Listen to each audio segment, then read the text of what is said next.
Which of the following acts as a Lewis acid, एक ये question था हमारे पास।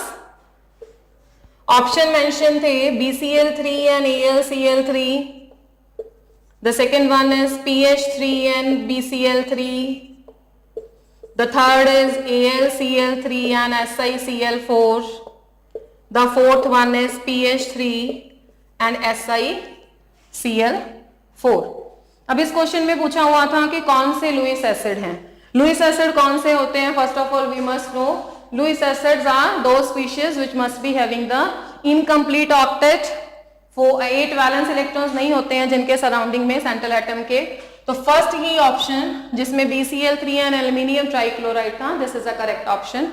इसमें दोनों स्पीशीज इलेक्ट्रॉन डेफिशिएंट है सेंट्रल एटम दोनों में, boron and aluminium. So the correct option is BCl3 and AlCl3।